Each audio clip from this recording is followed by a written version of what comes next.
علیکم ورحمۃ اللہ وبرکاتہ نحمد ونصلی علی رسول کریم اما بعد فاعوذ باللہ من الشیطان الرجیم۔ یہ تین مالکی فقہ کے جو دورے، ایک متقدمین کا دورے جس میں امام مدونۃ الکبریٰ وغیرہ، اس کے بعد ایک بیچ کا دورہ اور پھر ایک آخری دورے جس میں پوری طرح مالکی فقہ اسٹیبلش ہو گئی، جس میں مختصر خلیل وغیرہ آتی ہے۔ جو بیچ کا دورے اس میں جو کہ بیسکلی تدوین کا اور انفلرشمنٹ کا دور ہے، اس کے اندر ابن عبد البر وغیرہ اور یہ سب آتے ہیں۔ اس کے اندر ایک امام ابو محمد عبداللہ بن ابی زید القیروانی، مالک صغیر بھی کہا جاتا ہے ان کو، ان کی کتاب کو، ان کا رسالہ ابن ابی زید القیروانی المتوفہ 386 ہجری 310 ہجری میں انہوں نے ولادت پائی۔ ان کی کتاب ہے مختصر مسائل کے اوپر، کیونکہ 4 سال ہمارا جو مین مقصد ہے وہ یہ ہے کہ لوگوں کو مختصراً دین کے مسائل پتہ چل جائیں جو امپورٹنٹ ہے۔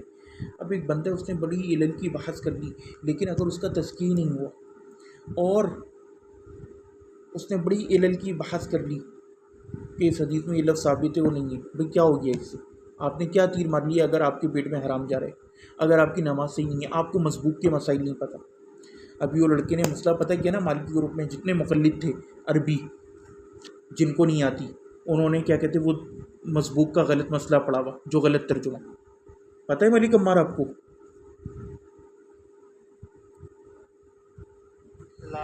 وہ جو میں نے آپ لوگوں کو ابھی مسبوق کا مسئلہ پڑھایا تھا نا، پوچھا تھا، تو اس نے جا کے کنفرم کیا، جس بندے نے ترجمہ کیا ہوا تھا نا عربی سے اردو میں مسبوق کے مسائل کا، اور گروپ میں جو 300 لڑکے ان سب نے کیا کہتے ہیں وہی ترجمہ پڑھ کے اس کا غلط جواب دیا ہوا، کیونکہ اس نے غلط ترجمہ کیا ہوا۔ جب اصلی عبارت عربی جا کے دیکھی جس کتاب سے اس نے ترجمہ کیا تھا، اس نے مجھے بھیجی بھی یہ فیض نے، اس کے اندر وہی مسئلہ لکھا ہے کہ دوسری رکعت میں فاتحہ اور سورت جہرن پڑھے گا، پھر تشہد میں بیٹھے گا، پھر کھڑا ہوگا، اس کے اندر بھی سورہ اور فاتحہ جہرن پڑھے گا، لیکن اس نے ترجمہ غلط کیا ہوا کہ آخری جو 2 رکعتیں اس کے اندر سے فاتحہ سرن پڑے گا، اور ان سب نے تقلید میں اسی کو مانا ہوا۔ اس لیے ہم کہتے ہیں کہ عربی سیکھنا فرض واجب ہے۔ اب اس کا نقصان کیا ہوا؟ وہ سب لوگوں نے غلط تقلید کری، اس لیے ہم کہتے ہیں کہ آپ کا کیا فائدہ ہوا کہ اتنا کچھ کرنے کے بعد اور اپنے آپ کو دینی وائس کہنے کے باوجود آپ کو دین کا بنیادی مسئلہ نہیں پتہ۔ اس لیے ضروری ہے کہ لوگوں کو صحیح چینل سے، اور اسی لیے ہم کہتے ہیں کہ بھئی علم عربی اور ساتھ میں ریفرنسز دیتے ہیں، ورنہ پھر آپ تقلید کر کے ایسی جاہل بنے رہو گے۔ تو صحیح چینل سے علم حاصل کرو۔ اب یہ جو رسالہ ہم بیسکلی پڑھ لیں، یہ 200 صفحات پر مشتمل ہے، مختصر رسالہ ہے، اور آپ کو موٹے موٹے دین کے، خاص طور پہ مالکی فقہ کے مطابق علوم حاصل ہو جائیں گے۔ تو بعون اللہ تعالیٰ شروع کرتے ہیں۔ بسم اللہ الرحمن الرحیم۔ مقدمۃ المحقق، محقق کا مقدمہ۔ الحمد للہ الذی انزل کتابہ المبین۔ اس کا ترجمہ کرنے کی ضرورت نہیں ہے، واضح کہ اللہ کی حمد ہو جس نے کتاب نازل کی ہے۔ المبین علی رسول صادق الامین، اپنے رسول صادق الامین پہ، فشرح بھی صدور عباد المتقین، اور اس کے ذریعے اپنے متقین بندوں کا شرح صدر کیا، ونور بھی بصائر اولیاء العارفین، اور اس کے ذریعے منور کیا اپنے اولیاء کے بصائر کو، بصارتوں کو جو عارفین ہیں۔ فاستنبطوا منہ الاحکام، تو انہوں نے استنباط کیا اس سے احکام کا۔ ومیزوا به الحلال من الحرام، اور پھر اس کے ذریعے حلال اور حرام کے درمیان تمیز کری۔ میز یمیز تمییزا وهو من باب تفعیل۔ واشهد ان لا الہ الا اللہ وحدہ لا شریک لہ، اور وہ کہتے ہیں کہ میں گواہی دیتا ہوں کہ اللہ کے علاوہ کوئی بھی معبود برحق نہیں، لا شریک اللہ، اس کا کوئی شریک نہیں۔ واشهد ان محمدا عبدہ ورسولہ صلی اللہ علیہ وسلم، اور میں گواہی دیتا ہوں کہ محمد صلی اللہ علیہ وسلم اس کے بندے، عبد اور رسول ہے۔ سید الاولین والآخرین، سید الاولین والآخرین ہے، المبعوث الی خلق اجمعین، جو کہ تمام تر مخلوق کی طرف، اجمعین کی طرف بھیجے گئے۔ القائل فیما صح عنہ، اور وہ کہتے ہیں کہ کہنے والے نے جو کہا، جو رسول اللہ سے صحیح طور پر ثابت ہے، وہ وہی حدیث، وہ کیا ہے؟ من یرد اللہ بھی خیرا یفقہہ فی الدین، رواه البخاری، حدیث نمبر 75، کہ جس کے ساتھ اللہ تعالیٰ جو ہے بہتری کا ارادہ کر لے اسے کیا؟ تفقہ فی الدین عطا فرما دیتا ہے۔ اچھا، وہ جو میں کہہ رہا تھا نا کہ ایک لڑکا آج مجھ سے سوال کر رہا تھا، اس نے ایک سوال یہ بھی کیا تھا کہ اگر ایک بندہ صرف قرآن حدیث فالو کرے، اچھا فقہ کا مقام اوپر ہی ہے حدیث کا، ایک بندہ اگر فقہ فالو نہ کرے، صرف قرآن حدیث کو فالو کر لے، یہ مسائل ہیں جو ہمارے نوجوانوں کو ہیں، تو ان کو حل کرنا ہے نا یا نہیں کرنا؟ بتاؤ۔ اب میں نے اسے یہ حدیث سامنے رکھی، سورہ توبہ کی آیت نمبر 122 رکھی۔ البتہ ہاں یہ آپ کو ماننا پڑے گا کہ یہ فرض عین نہیں ہے، فقہ علم حاصل کرنا فرض کفایہ ہے، مگر اس کے اندر ایک چھپی ہوئی بات ہے۔ بتاؤ کیا ہے وہ ملک عمار؟ وہ چھپی ہوئی بات یہ ہے، آواز آ رہی ہے آپ کو عمار؟ حل انت تسمعونی؟ نعم نعم. ہم نے آج تجوید کی کتاب میں ایک مسئلہ پڑھا کہ تجوید کا علم حاصل کرنا فرض کفایہ ہے، لیکن اس کے اوپر عمل کرنا کیا ہے؟ فرض عین. تو بالکل اسی طرح فقہ کا علم حاصل کرنا تو فرض کفایہ ہے، لیکن اس کی تقلید کرنا واجب العین ہے سب کے اوپر. سمجھے؟ جی جی. یہ مسئلہ ہے. اچھا جی، تو وہ کہتے ہیں وبعد، اس کے بعد فَإِنَّ مِنْ أَفْضَلِ الْعُلُومِ وَأَوَّلِهَا بِالْعِنَایَةِ عِلْمُ الفقہ. وہ کہتے ہیں کہ سب سے افضل جو علوم ہے اور ان میں سے جو سب سے پہلا ہے وہ کیا ہے؟ علم فقہ. اِذْ بِهِ يُعْرَفُ فساد العبادات وصحتها، کیونکہ اسی کے ذریعے آپ عبادات کی صحت اور فساد کا اندازہ لگا سکتے ہیں. وَبِهِ يُبَيِّنُ حِلُّ الْأَشْيَاءِ وَحُرْمَتِهَا، اور اسی کے ذریعے آپ کسی چیز کی حلت و حرمت کا اندازہ لگا سکتے ہیں. بات سمجھ رہے ہو؟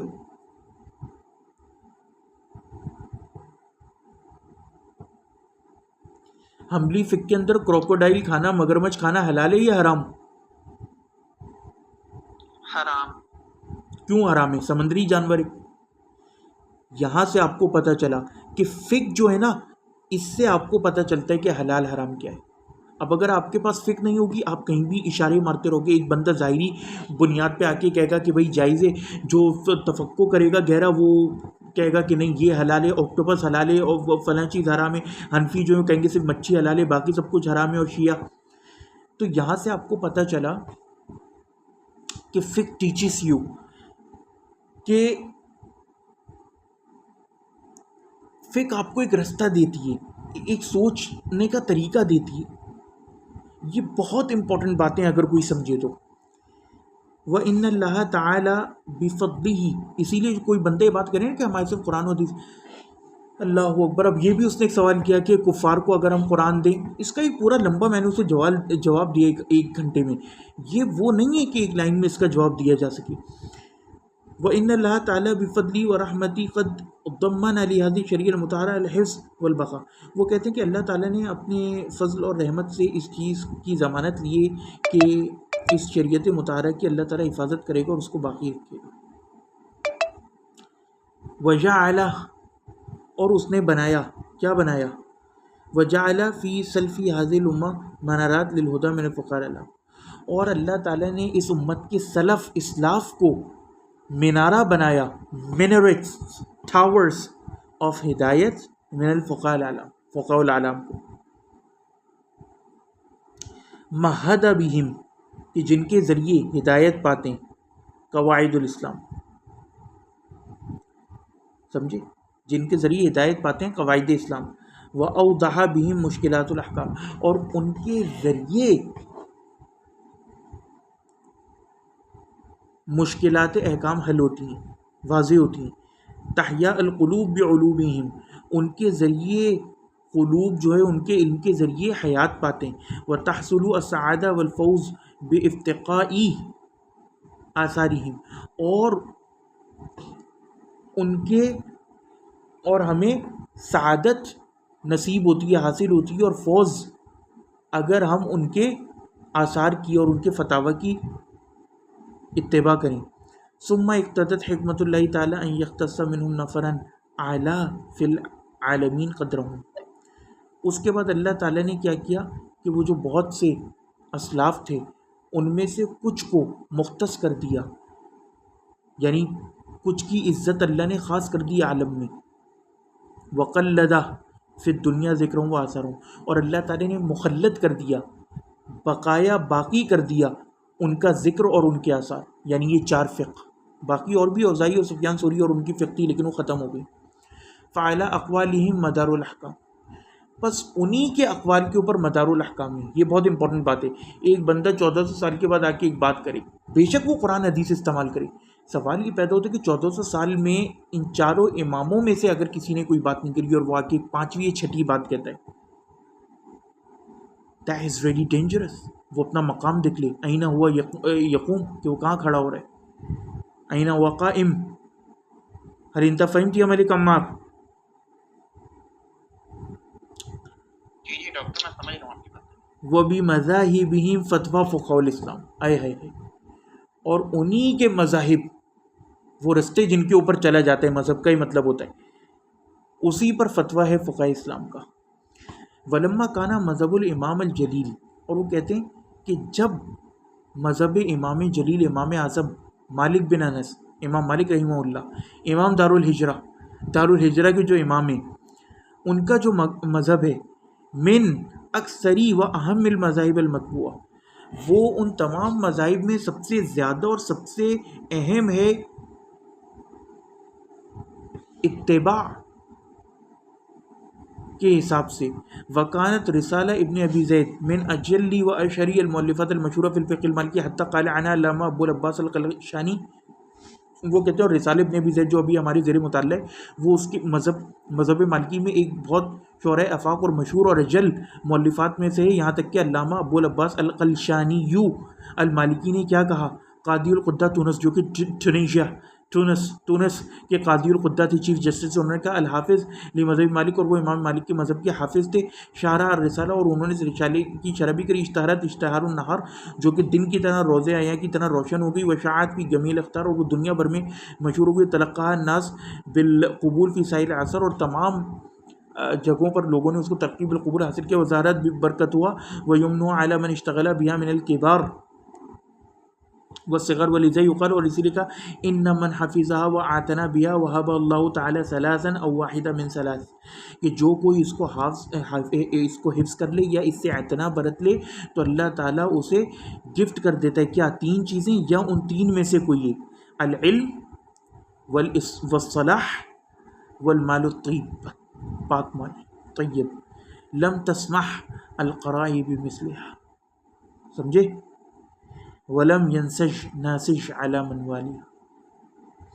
ويقول العلامہ الفقی المورق عبد الرحمن الدباغ، اور علامہ الفقی المورق عبد الرحمن الدباغ کہتے ہیں، المتوفى 689 ہجری، اشتہرت الرسالہ فی سائر بلاد المسلمین حتی بلغت العراق والیمن والحجاز، کہ یہ رسالہ جو ہے وہ اشتہار پا گیا، مشہور ہو گیا، پھیل گیا تمام بلاد مسلمین میں، یہاں تک کہ عراق، یمن اور حجاز تک چلا گیا. والشام و مصر، اور شام اور مصر، و بلاد النوبہ، یہاں تک کہ بلاد نوبہ تک. و گمی بلاد افریقیہ والاندلس والمغرب و بلاد السودان، اور تمام تر افریقی جو امپورٹنٹ بلاد ہیں مالکیوں کے، وہاں پر اندلس اور یعنی کہ اسپین، والمغرب، اور مغرب یعنی کہ موروکو، الجزائر والموریتانیہ، و بلاد السودان، اور سودان میں. وَلَقَدْ تَنَافَسَ النَّاسُ فِي اقْتِنَائِهَا حَتَّى كَتَبَتْ بِالذَّهَبِ.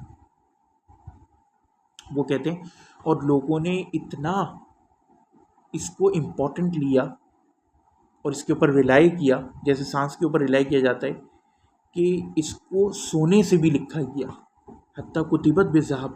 وأول نسخة منها بعثت في حلقة أبي بكر الأبهري في بغداد ب20 دینار ذهبا. اور وہ کہتے ہیں کہ جو اس کا سب سے پہلا نسخہ تھا نا، جو لکھا گیا، وہ بیچا گیا ابو بکر الابہری کے حلقے میں بغداد میں 20 سونے کے دینار کے بدلے. سمجھے؟ وفر رسالہ، اور وہ کہتے ہیں اس رسالے کے اندر یقول علامہ الفقی احمد الزروق الفاسی المتوفی 99 ہجری، وہ کہتے ہیں ولم تزل الناس یشرحونها على مر السنین والدہور والعلماء يتداولونها ويتداولون ما فيها من مشکل الامور نحو من 500 سنہ. وہ کہتے ہیں کہ علماء اس کے اوپر لکھ رہے ہیں شروعات اس کی، اور اس کے اوپر غور کر رہے ہیں 500 سالوں سے. ولم تنقص لها حرمہ ولا طعن فيها عالم معتبر فی الامہ، اور کسی عالم معتبر نے امت میں اس کے اوپر طعن نہیں کیا. مع ما فيها من عظیم الاشکال، جبکہ اس کے اندر کچھ بڑے اشکالات بھی ہیں. وہ دوائی الانکار من الحساد والاشکال، اور اس کے اوپر کئی دعوے کیے گئے حساد، حاسدین اور اشکال کرنے والوں کی طرف سے. وہذی کرامت من اللہ لا تنال بالاسباب، اور وہ کہتے ہیں کہ یہ اللہ کی طرف سے ایک کرامت ہے جو کہ اسباب کے ذریعے اس کو نہیں سمجھا جا سکتا. سمجھے؟ وَلَقَدْ أَوْدَعَ ابن ابی زید فی رسالتی، اور وہ کہتے ہیں کہ اسی لیے ابن ابی زید نے اپنے اس رسالے میں جو ہے کیا کچھ ڈالا ہے، جملۃ مختصرہ من واجب امور الدیانہ، کیونکہ انہوں نے اس کے اندر مختصر جو واجب امور ہیں دین کے، مما تنطق بھی الالسنہ، جو کہ زبانیں جس پر چلتی ہیں یعنی زبانوں پہ جو ہونا چاہیے وہ انہوں نے نقل کیے، وتعتقدہ القلوب، اور جس کو دل اعتقاد جس پر رکھ لیں، وتعملہ الجوارح، اور جوارح جس کے اوپر عمل کریں، وما یتصل بالواجب من ذلک من السنن المؤکدہ، اور اسی طرح پھر انہوں نے اس کے اندر وہ واجب جن کے ساتھ سنن مؤکدہ کا تعلق ہو وہ نقل کری، و نوافل والآداب و جمل من امہات مسائل الفقہ و فنون علی مذہب المالک الامام المالک و طریقتی، اور تمام امہات مسائل فقہ کے اور اس کے فنون کے امام مالک کے مذہب کے مطابق انہوں نے اور ان کے طریقے کے مطابق جمع کر دی۔ وَلَقَدْ ضَمَّنَ ابن ابی زید، اور وہ کہتے ہیں کہ ابن ابی زید نے متضمن کیا اپنے رسالے میں کیا، کلو حاصل عناصر علمیہ بصورت مرکزہ، حتى أن العلامة أحمد ظروف في شريعة على الرسالة قد ذكر أن هذا المختصر قد احتوى على 4000 مسئلہ، وہ کہتے ہیں کہ انہوں نے اتنی زیادہ ترکیز کے ساتھ اس کے اندر مسائل نقل کیے اور دقت کے ساتھ کہ علامہ احمد ظروف نے اپنی شرح جب اس رسالے کی تو انہوں نے کہا کہ اس مختصر کے اندر تقریباً 4000 مسائل انہوں نے نقل کر دی ہیں اتنے سے رسالے میں، ماخوذۃ من الاحادیث نبویہ تارۃ نصرا و تصریحا و تارۃ اشارۃ، جو کہ احادیث نبویہ سے کبھی کبھار وہ ڈائریکٹ استدلال کر کے ذکر کرتے ہیں نص اور صریح کے طور پر، یا پھر اشارتاً یعنی ڈیرائیوڈ۔ ویکفی الرسالہ فخراً و شرفاً ما قالہ فی مدح امام المالکیہ القاضی عبد الوہاب بن نصر البغدادی حیث یقول، اور وہ کہتے ہیں کہ یہ جو رسالہ ہے نا یہ ایک فخر اور شرف کے طور پر مشہور ہے، اور اس کی مدح میں امام مالک القاضی عبد الوہاب بن بغدادی نے کچھ اشعار کہے، وہ اشاری ہیں رسالۃ علم صاغا العلم النحت قد اجتمعت فیہا فرائض و زہد، یعنی کہ یہ ایک اس پیٹرن پر لکھا گیا رسالہ ہے کہ جس سے ایک علمی تراس چلتی ہے اور اس کے اندر فرائض اور زہد کا علم جمع کر دیا گیا۔ اصول و عداد بالہدی فکانما، اس کے اندر وہ اصول ہیں کہ جس کے ذریعے ہدایت کو روشنی ملتی ہے۔ بدالی عیون ناظرین بہار رشد، اور اس کے ذریعے ناظرین کی جو آنکھیں ہیں وہ رشد کے لیے کھل جاتی ہیں، یعنی رشد ان کے لیے کھل جاتا ہے۔ وفی صدریہ علم الدیانہ واضح، اور اس کے صدر میں یعنی سینٹر میں کیا ہے، علم الدین ہے جو کہ بالکل واضح ہے، وہ آداب خیر الخلق لیس لہا ند، اور خیر الخلق کے آداب ہیں یعنی کہ رسول اللہ جیسے جس کا جیسا کوئی ثانی نہیں۔ لقد امہ بانیہا السادات فذکر، وہ کہتے ہیں کہ اس کے جو بنانے والے یا بانی ہیں انہوں نے ابتدا کی، یعنی یہ کائنڈ آف کی حیثیت رکھتی ہے۔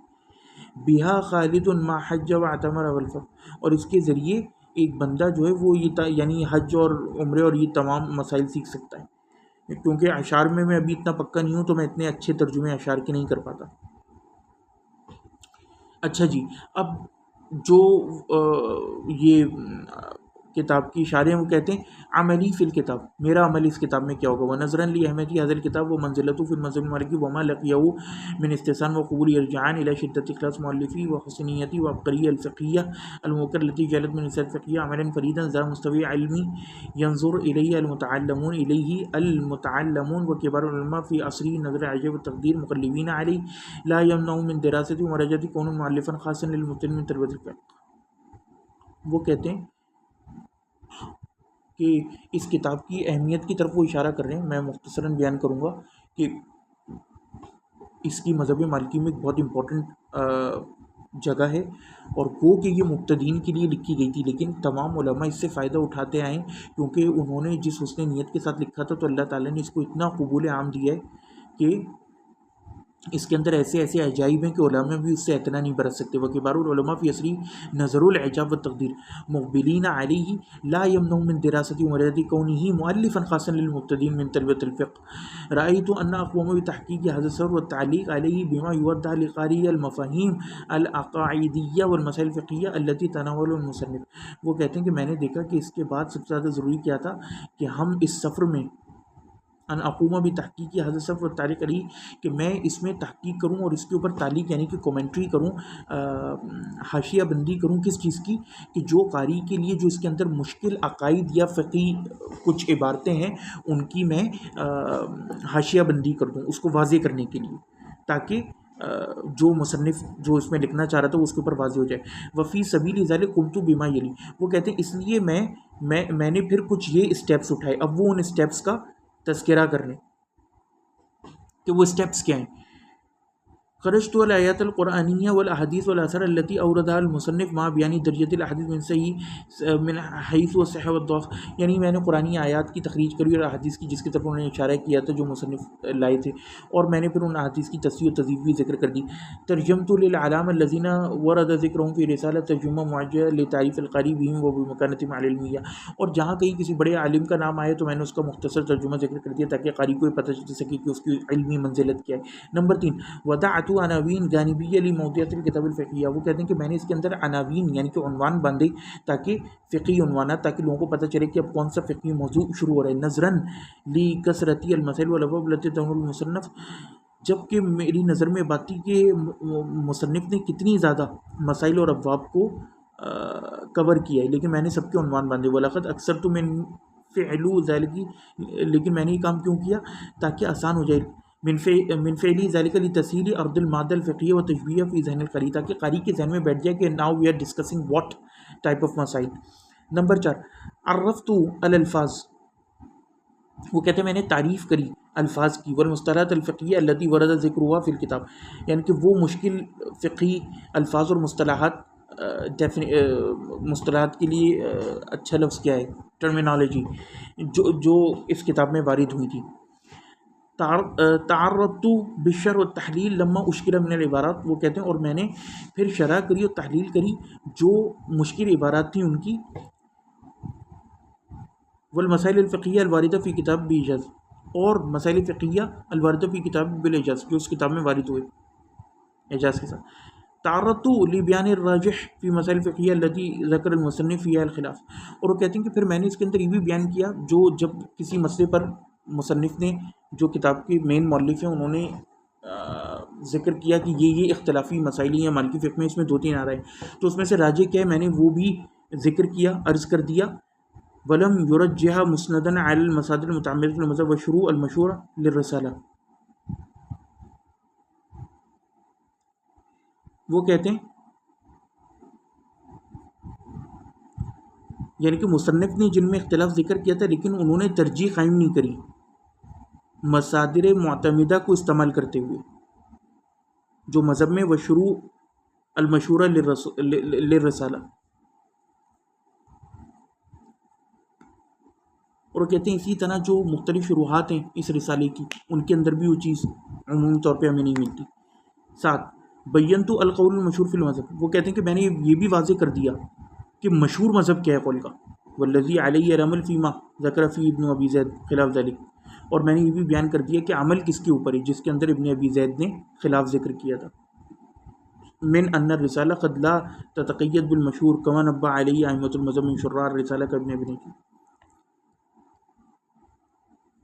وہ کہتے ہیں کیوں، اور یہ میں نے کیوں کیا، کیونکہ یہ رسالہ جو ہے اور یہی مالکی مذہب کی خوبصورتی ہے، وہ کہتے ہیں کہ کیونکہ رسالہ جو ہے اس کے اندر یہ قید نہیں ہے کہ وہ لازمی ہر بار مشہور مذہب ذکر کرے،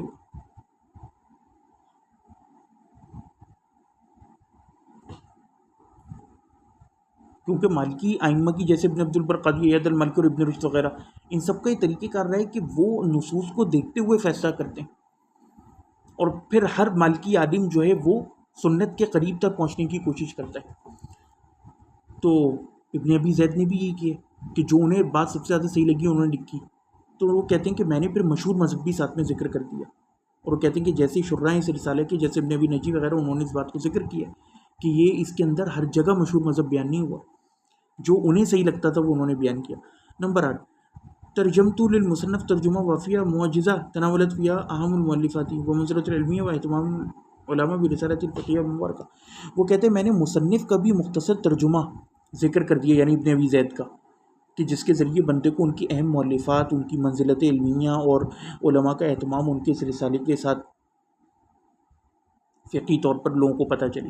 وقت سمیت ما علقت علیہ بھی اضائی المعانی علی رسالت القیروانی، اور وہ کہتے ہیں کہ میں نے جو اس کے اوپر یہ تعلیق کی ہے اس کا میں نے نام کیا رکھا، اضاء المعانی، یعنی اعلیٰ رسالت القیروانی کی، یعنی ابن ابی زید القیروانی کے رسالے کے اوپر مزید وضاحت اس کے معنی پر.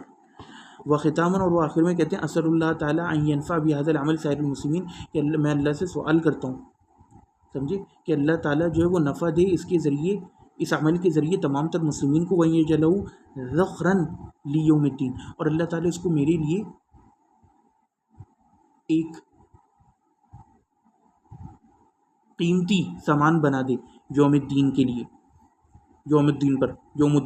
وَأَن يُجْزِيَ كُلَّ مَنْ سَاهَمَ وَعَانَ عَلَى نَشْرِهِ، اور اللہ تعالیٰ جس کسی نے بھی میری مدد کی ہے اور اعانت کی اس کے نشر کرنے میں اس کو جزا دے. إِنَّهُ نِعْمَ الْمَوْلَى وَنِعْمَ الْمُعِينُ، وہی نعم المولا اور نعم المعین ہے. کتب افقر العباد الی ربی، اس کو لکھا ہے سب سے زیادہ فقیر بندے نے اپنے پالن ہار کی اور. احمد مصطفیٰ قاسم الطحطاوی، سوہاج مرکز طحطا. نعم یا میری کمار، هل انت موجود معی؟ جی ڈاکٹر میں آپ کے بالکل ساتھ ہوں، ترجمہ دیکھ رہا تھا ساتھ ساتھ. ٹھیک ہے. کتاب کھلی ہوئی تھی. ٹھیک. اب انہوں نے Malik Ammar you will have to close your, ایک منٹ رکو. آخر دعوانا الحمدللہ رب العالمین. اچھا ملک عمار،